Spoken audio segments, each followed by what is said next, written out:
आज करणार आहोत तिळाची वडी म्हणजेच तीळ पापडी।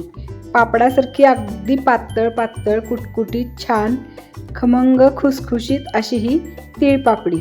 अगदी बघता क्षणी तोंडात टाकावी वाटणारी वा मस्त अप्रतिम अशी ही तीळ पापडी करण्यासाठी बघूया आता मी इथं काय काय साहित्य घेतलं आहे।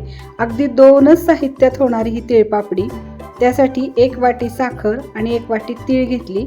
तर पहिल्यांदा इथं मी तीळ भाजून घेतले, खमंग छान असे फुलण्यापर्यंत तीळ भाजले। त्यानंतर तीळ काढून घेतले आणि कढई गरम असतानाच त्याच्यात 1 वाटी साखर घालून घेतली। साखर हलवत राहिली की ती वितळली जाते। आता ही वडी थापण्यासाठी मी ओट्यावरच थापणार आहे, म्हणून ओटा स्वच्छ पुसून घेतला। तोपर्यंत इकडे साखर वितळायला लागलेली आहे। तुम्ही बघू शकता जसजशी साखरेला उष्णता लागत जाईल तशी ही साखर वितळली आहे, त्याचं पाणी होत आलेलं आहे। आणि हा पाक तयार झाला की त्याच्यामध्येच मी हे भाजलेले 1 वाटी तीळ घालून घेतले। आता हे छान आपण मिक्स करून घेऊया। आता गॅस बंद करून घेतला। तर कढई जाड असल्यामुळे ती बराच वेळ गरम राहते। तोपर्यंत आपण हे मिश्रण मिक्स झालेलं थोडंसं असं काढून घेणार आहोत। एकदम सगळं काढायचं नाही, नाहीतर मग ते थापायला जड जातं। थोडंसंच काढून अगदी हलकंसं कोमट झालं की मग थापायचं। खूप गरम असतानाही थापायचं नाही, नाहीतर मग लाटण्याला ते चिकटतं। आता हे बघा थोडंसं कोमट झालं की अंदाज घेत मी लाटून घेतलं। फारही थंड करायचं नाही, नाहीतर मग ती वडी लाटायला जड जाते आणि जाड पण होते।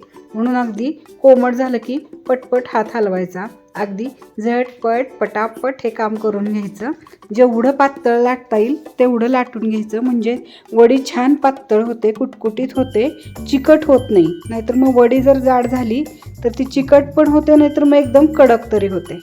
तर अशा ह्या पातळ मी लाटून घेतल्या आणि त्याच्या आता बघा तुम्ही हातानेच अगदी छान त्याच्या वड्या पडत आहेत। एकदम छान पातळ वड्या होतात।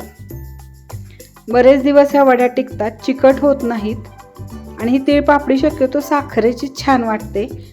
गुळाची जर केली तर मग गुळ एकदम पुढं जातो आणि मग थोडीशी चव पण बदलते आणि कलर पण बदलतो। म्हणून ही तीळ पापडी मी साखरेचीच करते। आमच्याकडे सगळ्या वड्यांचे प्रकार आवडतात, गुळाची पण आवडते, साखरेची पण आवडते।